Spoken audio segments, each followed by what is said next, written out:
today, my topic could be disclosed more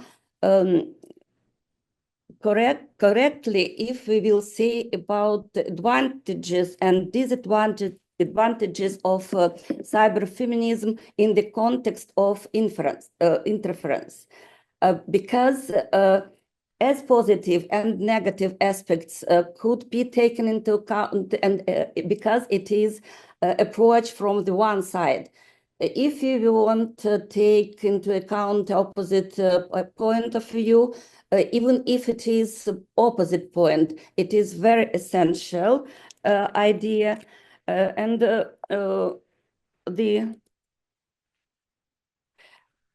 this idea was also emphasized by ecofeminists, because why I wanted to say about cyberfeminism in the context of ecofeminism, because most of representatives of the cyberfeminism also associate themselves with ecofeminism. Even there is some kind of competition who is more consistent ecofeminists. But cyberfeminism, what is this? It is a theoretical framework that emerged in the late 20th century, particularly in the 1940s and the 1990s. It was some kind of second, the result of second way of ecofeminism. The first one was dedicated to grassroots. This second one was dedicated to theoretical, cultural evaluation of ecofeminism, and the third one also was interested in technical, the technoscience. In principle, cyberfeminism could be regarded as third wave of ecofeminism also. It is a combination of elements of feminist theories, science fiction, technology studies, and posthumanism. It challenges traditional boundaries of gender identity, at the same time gender identity, and the human body, emphasizing the role of technology in shaping human experiences. To understand the historical preconditions of cyberfeminism, we need to consider several key intellectual, social, and technological leading up to its development. And first of all, the traditional, very close to me, ecofeminism and metaphor for explanation of this idea. It is also the attempt to explain the pluralistic approach to ecofeminism. It is methodological ability of a modern ecofeminism, which is determined by its flexibility regarding issues of inclusiveness, reciprocity, and complementary. And the best metaphor for this is metaphor of quilting. There is no single ecofeminism, like there is no single cyberfeminism. At the same time, it trends which arisen at the intersection of essentialist and social constructivist approach to defining the nature of relationship between women and environmental conditions. And this idea was developed by American ecofeminist, philosopher, professional philosopher, and activist at the same time, Karen Warren. This some kind of map of ecofeminism. It represents real quilting, and it represents also interferences of ideas, of approaches. Here in this picture, two opposite maybe attitudes to cyberfeminism are represented. Australian ecofeminist Ariel Salleh and the classic representative initiator of cyberfeminism, one of pioneers of cyberfeminism, Donna Haraway, American scientist and activist also. And today we will try to say about interferences between positive attitude to cyberfeminism, which was developed by Donna Haraway. This book is for me for a long time, since the 2003, and opposition to this idea, which was developed by Ariel Salleh. Today, cyberfeminism represents the result of unprecedented scientific and technological progress. But at the same time, the feeling of fear for the destruction of the foundation of life contributes to revaluation of existing technological values and immanent responsibility of the individual for the future. And it makes this feeling a source of obligation, a moral act. There is a question: can fear be a value and basic of our system of values, other values?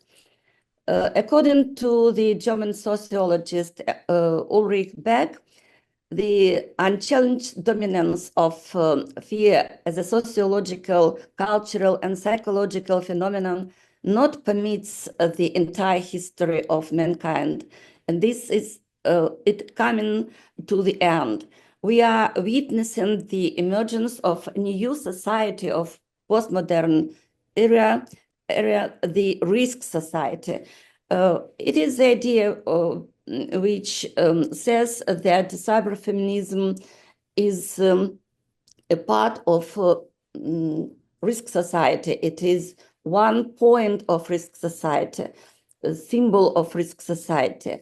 Understanding the risks that accompany the intensive development of technologies and provoke new bioethical problems is also carried out within the framework of cyberfeminism. The rapid spread of digitalization is in various spheres of life, including the environment, and the transformative potential of modern cyberfeminism open up new opportunities for more inclusive and equal society. This is positive aspect. We'll tell about this more precisely. Cyberfeminism, this kind of analysis also provoke and support the new kind of ethics, medical bioethics, and global bioethics. And what we need to say to recognize the risk, because there is no risk, there is no future. For example, now in Ukraine, how can we live without taking risks when threat of air raids sometimes lasts for more than 30 hours? People may find only the less risk or more risk situation between two walls and so on.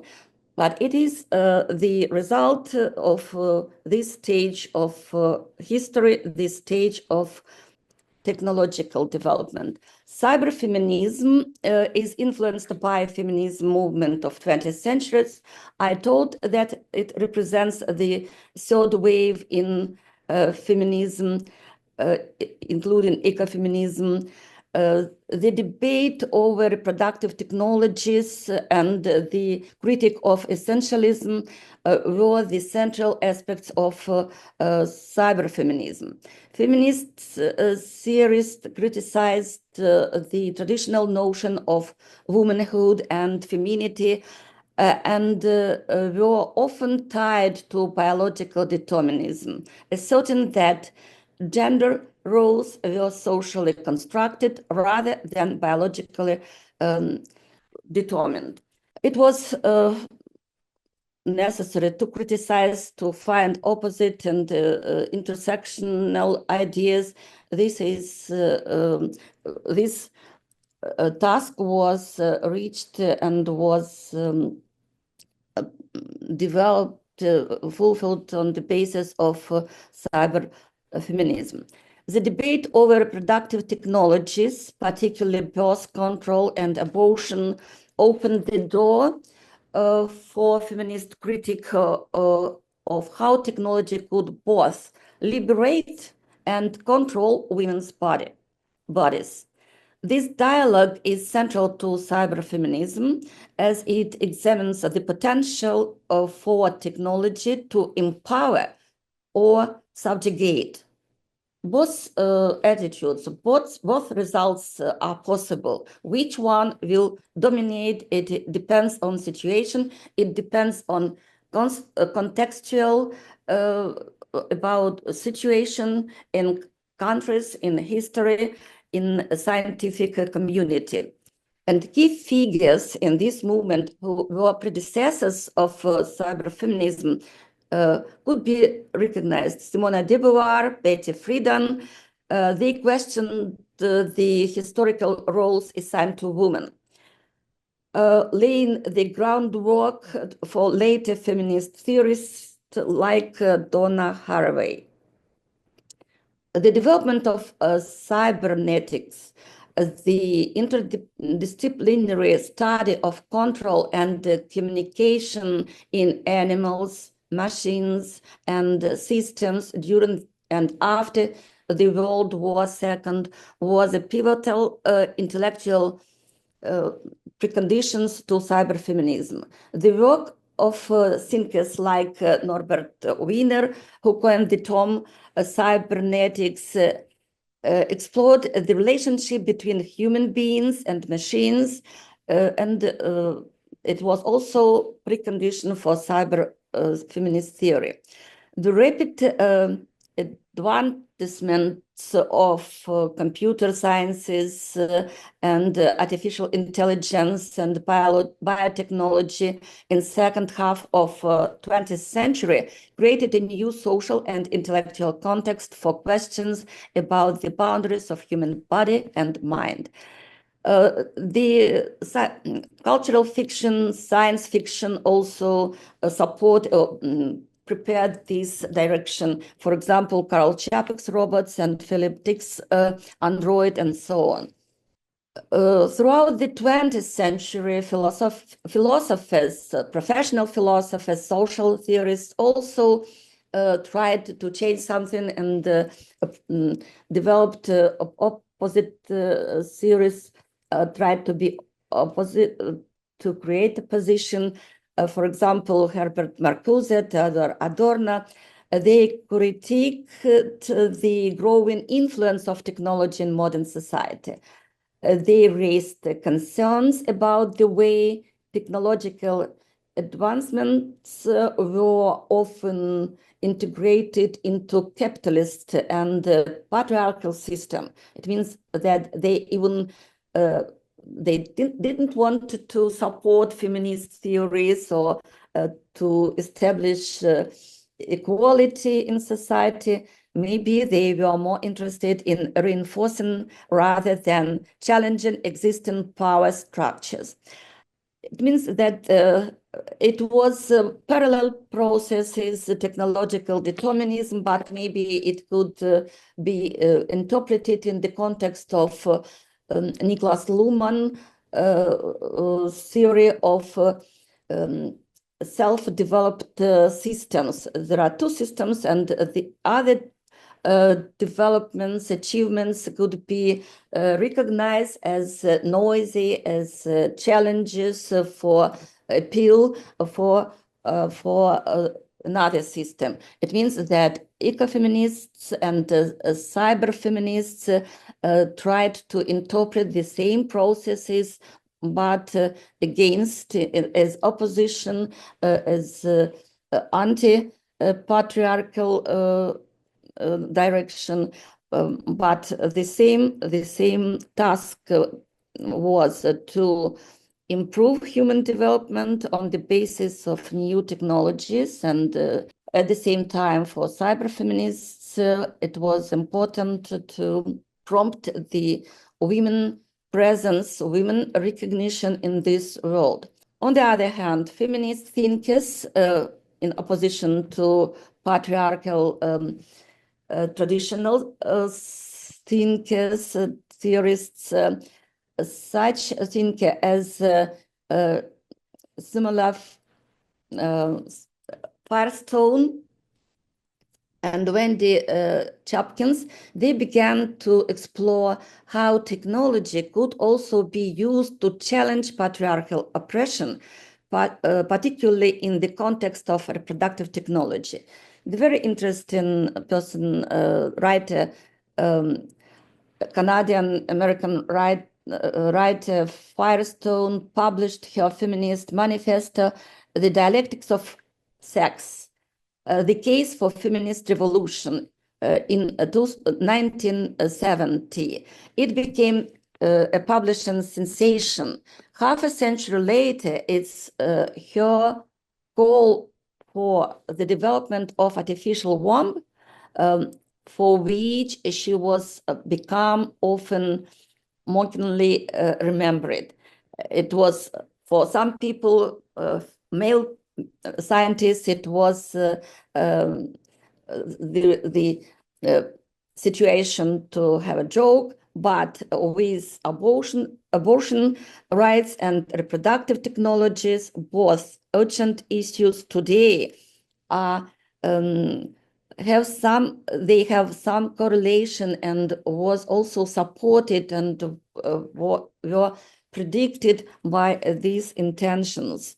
It means that these ideas also could be recognized.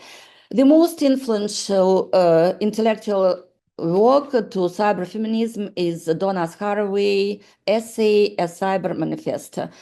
Haraway's work brings together the feminist critique of biology, the critique of technology, and the new possibilities for human identity that arise from cybernetics and information technologies. Haraway's cyber metaphor is grounded in rejection of essentialist and dualistic thinking. It means that this is the main idea. Is it possible to combine or dream about fusion between essentialism and constructivism? It is also scientific problem, scientific direction. Haraway's cyber is an embodiment of hybridity and fluidity. This is her point of view, her direction of cyber feminist development. The cyber breaks down the dichotomy between organic and the mechanical, the challenging the boundaries between humans, animals, and machines. Not only human and animals, but machines, also machines, because this is cyberfeminism. For Haraway, this is a liberatory possibility that allows for the subversion of dominant gender and social hierarchies. Okay, and now we will also conclude that this idea is very important for understanding, for interpretation of post-gender and post-human possibilities. Haraway proposes the technology often seen as alienating or oppressing people can instead be a source of empowerment. She didn't afraid to be strange, provocative, and it was interesting for many people. And other scientists criticized her for a less level of essentialist understanding. Okay, what is the most essential aspect of her developments is that she expands the conversation to include the intersection of gender with race, class, ability, and nationality. When we will read the different essays from her books, this is no abstract nationality, this is not abstract classes, this is always some kind of struggle, correlation, demand, and conclusion.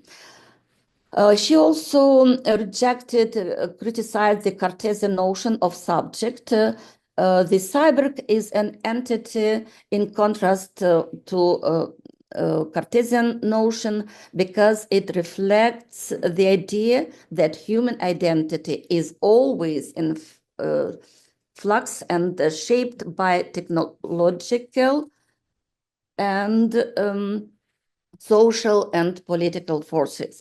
It exists in the context, different context, and is a result of interferences of different influences. Okay, it is also anti-capitalist critics. When we will say about opposition to cyber-feminist theory, the disadvantages which analyzed by other representatives of ecofeminists, this is two different parts of this quilting, of these interferences, the cyberfeminism and this topic, the critics of cyberfeminism by Ariel Salleh. She, on common critics of Haraway's cyberfeminism, the most common critique of Haraway's cyberfeminism is its abstract and highly theoretical nature, making it difficult to apply in concrete real-world scenarios. This is also an idea which was developed by Ariel Salleh, but also other opponents of cyberfeminist theory also emphasize this idea. It means that also step by step, the opponents, the critique tried to return these ideas in the context of essentialist, in opposition to constructivist. Ariel Salleh, in dystopia of technoscience, an ecofeminist critique of postmodern reason. She argues that Haraway's ideas are more suited to academic discourse than practical, everyday activism or policy making. She blamed the theory of cyberfeminism that it is tried to decrease the importance of everyday activism and or policy making. For example, one citation from Ariel Salleh. Unfortunately, Haraway's deconstruction comes close to reducing and indeed silencing woman as a patriarchally fabricated discursive body. And if the term materialism does not be used in her work, we can be sure it is a materialism of the text, not real, not material woman, not woman body, but it is only text or it is only construction. At least, continue Professor Salleh, it is encouraging to find social constructionists like Braidotti and others revising negative postmodern attitudes to the phrase third world woman. They recognize that women in the global south are not longer archetypical victims.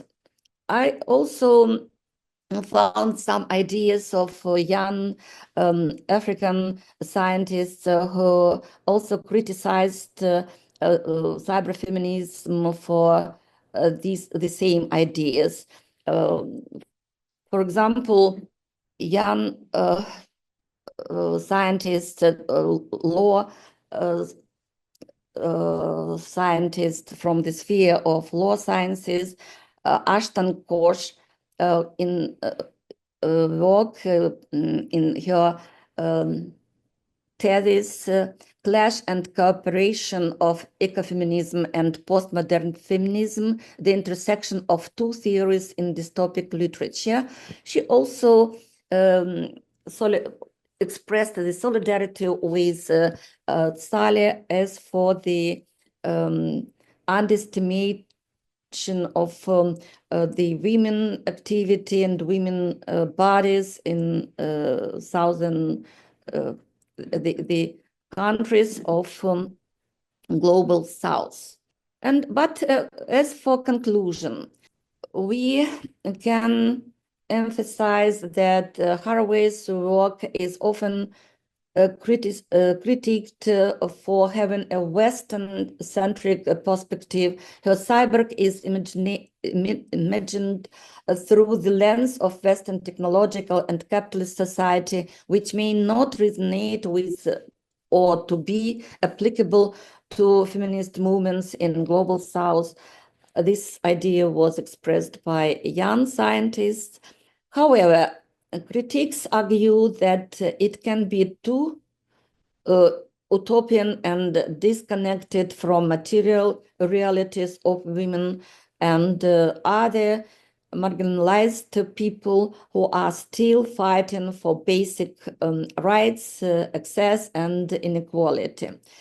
Haraway's cyberfeminism offers a radical and empowering vision of identity, liberation, and social change, but it is not without its critics. While it provides a valuable framework for thinking gender, technology, and identity, its abstract nature, idealism, and focus on technology as an agent of liberation can also be seen as a limitation.